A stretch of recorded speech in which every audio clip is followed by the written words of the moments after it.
खांसी खांसी जिसे मेडिकल भाषा में ट्यूसिस कहा जाता है, अचानक से असर करने वाला एक रिफ्लेक्स। इसका उद्देश्य बाहरी सूक्ष्म जीवों, रोगाणुओं, जलन तरस पदार्थ और बलगम को हमारे श्वसन नली और गले में से साफ करना होता है। ये फेफड़ों से हवा का तेजी से निष्कासन करती है।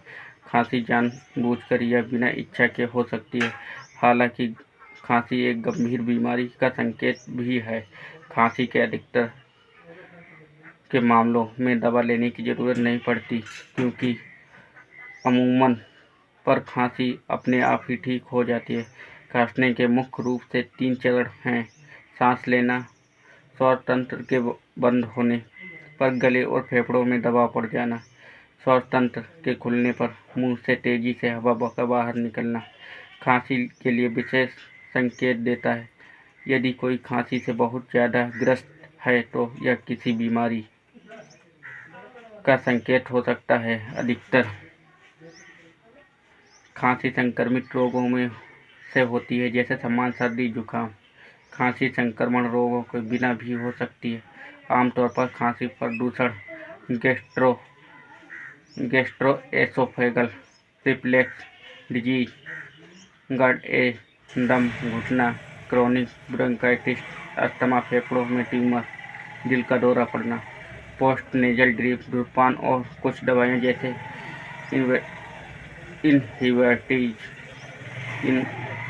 इन सब स्थितियों के कारण फैलती है। और खांसी के प्रकार। एक्यूट खांसी, ये खांसी अचानक होती है और इसका प्रभाव 3 सप्ताह तक बना रहता है। सब एक्यूट खांसी, ये खांसी 3 से 8 सप्ताह तक बनी रहती है। क्रोनिक पुरानी खांसी, इस खांसी का प्रभाव 8 सप्ताह तक बना रहता है। बलगम वाली खांसी, इस खांसी में थूक और बलगम निकलता है। खांसी सूखी खांसी में मुंह सूखा रहता है, इससे थूक या बलगम नहीं आता।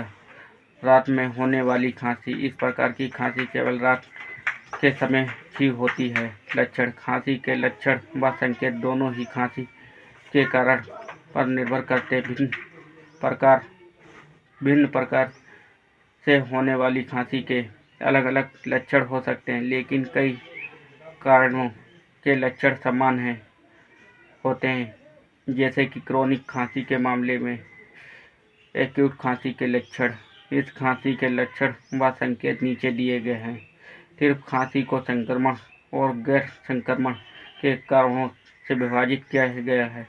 तेज खांसी के लक्षण जो किसी संक्रमण की ओर संकेत करते हैं वो इस प्रकार हैं: बुखार, ठंड लगना, बदन दर्द, गले में खराश, जी मिचलाना, उल्टी, सिर दर्द, साइनस में दबाव, नाक बहना, रात में पसीना आना और पोस्टनेजल ड्रिप आदि।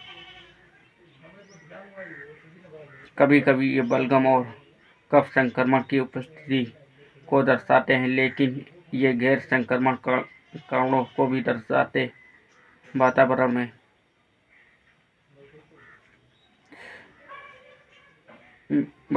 में जाता है जहाँ केमिकल या सांस लेने में तकलीफ पैदा करने वाले पदार्थ हों और वहाँ उसे खांसी होने लगे तो यह संक्रमण कारण का संकेत है। अगर खांसी को इनहेलर्स या एलर्जी जैसी दवाइयों का प्रयोग करके कम किया जा सकता है तो यह भी संक्रमण कारण का संकेत है। लक्षण। क्रोनिक खांसी के लक्षण और संकेत को सही तरीके से जांचना बेहद मुश्किल हो सकता है, क्योंकि क्रोनिक खांसी के कई कारण के लक्षण व संकेत एक समान ही होते हैं। यदि खांसी वातावरण में उत्तेजक पदार्थ की वजह से हुई है तो ये तब बढ़ सकती है जबकि आपत्तिजनक या खराब कारकों के संपर्क में आते हैं। यदि किसी व्यक्ति को वातावरण में किसी पदार्थ से एलर्जी है तो एलर्जी की दवाइयाँ खाकर खांसी में सुधार किया जा सकता है। यदि खांसी धूम्रपान की वजह से है तो धूम्रपान को कम करके खांसी में सुधार लाया जा सकता है।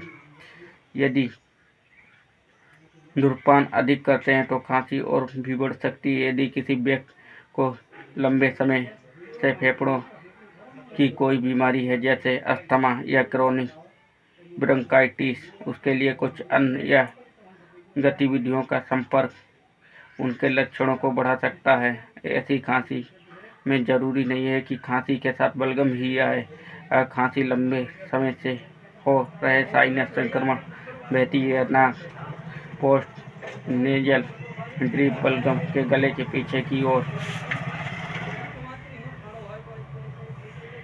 बढ़ने की वजह से हो सकती है। इन रोगों के लक्षण भी व्यक्ति में देखने को मिलते हैं। इन रोगों के बढ़ने पर खांसी की समस्या बढ़ने लगती है एवं इनका इलाज करने पर खांसी से भी राहत मिलने लगती है। यदि कोई व्यक्ति ऐसे इनवर्टिज जैसी दवाइयाँ ले रहा है तो खांसी उन दवा को शुरू करने पर हो सकती है या फिर उन दवा के इस्तेमाल के दौरान हो सकती है।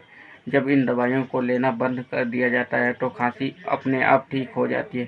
जो खांसी गैस्ट्रोएसोफेगल रिफ्लक्स डिजीज से संबंधित होती है, इससे अक्सर सीने में जलन होती है। इस प्रकार की खांसी दिन के दौरान या जब हम पीठ के बल लेटे होते हैं उस समय तेज हो जाती है। गैस्ट्रोएसोफेगल रिफ्लक्स डिजीज के मरीज में से कुछ लोगों को रिफ्लक्स के लक्षण नहीं दिखते पर उन्हें फिर भी खांसी हो सकती है। हालांकि ऐसे ज़्यादातर लोग अपनी खांसी में सुधार महसूस करते हैं जब उनका इलाज गैस्ट्रोएसोफेगल रिफ्लक्स डिजीज के लिए किया जाता है। यदि खांसी से किसी भी व्यक्ति में कैंसर के शुरुआती चेतावनी संकेत मिल रहे हैं तो हो सकता है कि उस व्यक्ति में एक साथ कई लक्षण हों।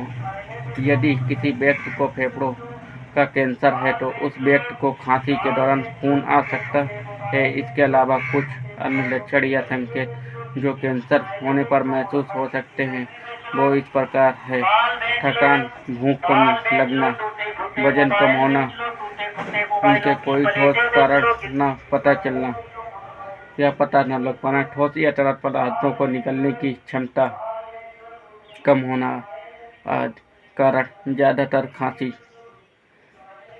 वायरस के कारण होती है और इलाज के बिना ठीक हो जाती है। एक्यूट खांसी के कारण: इस प्रकार की खांसी में ज़्यादातर संक्रमण ऊपरी श्वसन नली और गले को प्रभावित करती है।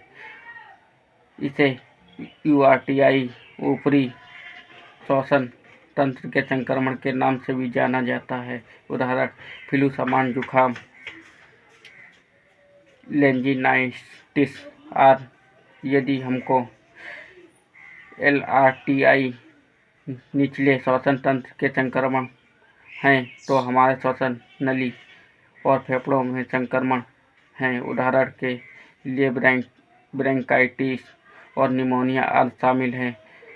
परागज ज्वर या बुखार की वजह से भी खांसी हो सकती है। क्रोनिक खांसी के कारण: जीर्ण खांसी के कारण को पता लगाने के लिए इनको 5 भागों में विभाजित किया गया है। पर्यावरण में मौजूद कुछ चीज़ों से परेशानी: फेफड़ों से संबंधित समस्याएं, फेफड़ों से वातावरण तक हवा पहुंचाने वाली मार्ग से दिक्कत, फेफड़ों से बाहर छाती के भीतर की गुहा की समस्या। पाचन संबंधी कारण खांसी के कारण इस प्रकार हैं: धूम्रपान, गंध, COPD, chronic obstructive pulmonary disease, asthma. कुछ दवाएं जैसे कि ऐसे इनहिबिटर्स कोई भी ऐसा पदार्थ है जिससे हमें परेशानी होती है। अगर वो हवा में हो और सांस लेने में लगातार हमेशा फेफड़ों में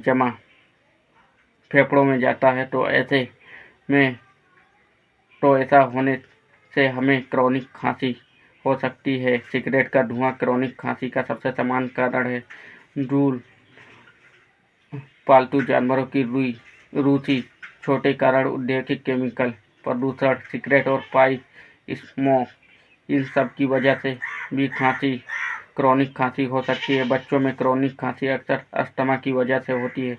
इसके अलावा गैस्ट्रोसोफेगल रिफ्लक्स डिजीज भी बच्चों को खांसी हो सकती है। रोगी को दिए जाने वाले आवश्यक सलाह: दिन में 3-4 बार भाप लें, गर्म पानी में चुटकी भर नमक डालकर गलगला करें, जहाँ तक हो सके आराम करें। बीड़ी सिगरेट शराब पीते तो ठीक होने तक बंद कर दें।